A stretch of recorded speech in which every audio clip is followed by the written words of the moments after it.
Hello, and thanks for joining us. I'm Elaine Reyes in Washington, D.C. A major development in the Brussels terror attacks.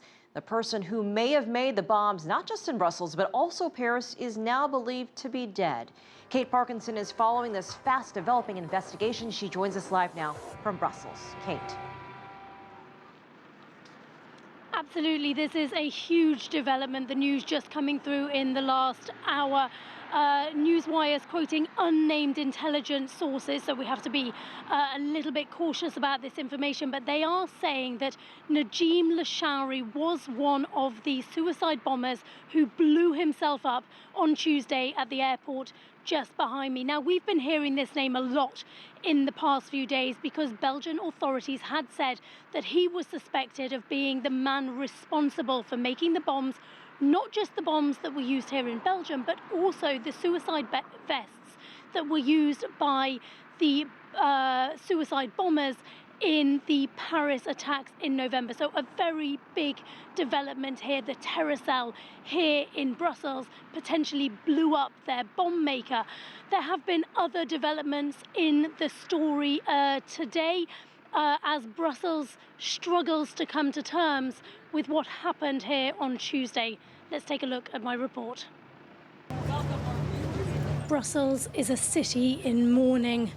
United in grief, people gathered to pay tribute to those who were killed and wounded in Tuesday's terrorist attacks. There is a sense of shock and sadness. But in reality, the attack could have been considerably worse. The Belgian prosecutor said a third unexploded bomb was by far the biggest device, and had that exploded, many more people could have been killed. Police have named two of the attackers as brothers Khaled and Ibrahim El Bakauri. 27-year-old Khaled blew himself up at the Malbec metro station.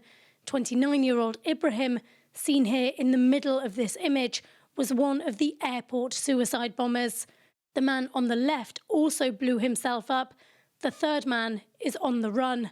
Across Europe, there were expressions of solidarity for Belgium, particularly in France, which was twice the target of terror attacks last year, one of which was planned in Brussels.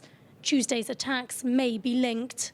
But the French Prime Minister said Belgian authorities should not be expected to shoulder the blame, and that all of Europe is responsible for rising extremism. On a fermé les yeux, mais partout.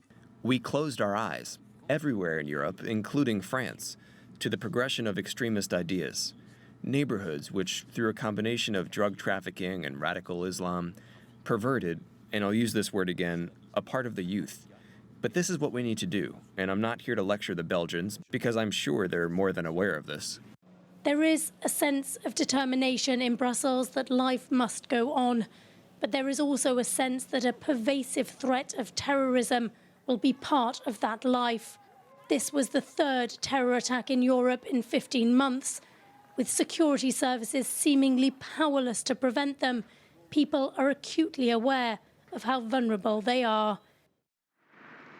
Now, Kate, you talked a bit about the atmosphere there in Brussels. What have you personally been seeing?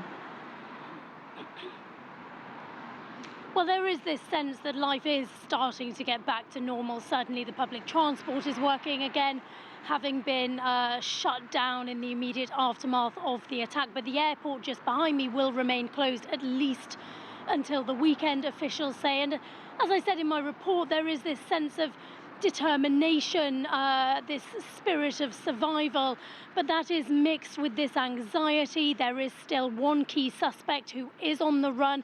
Officials say there may be other individuals linked to this terror cell that are also still at large, and so that really adds to this anxious feeling here in Brussels that maybe there could be more attacks.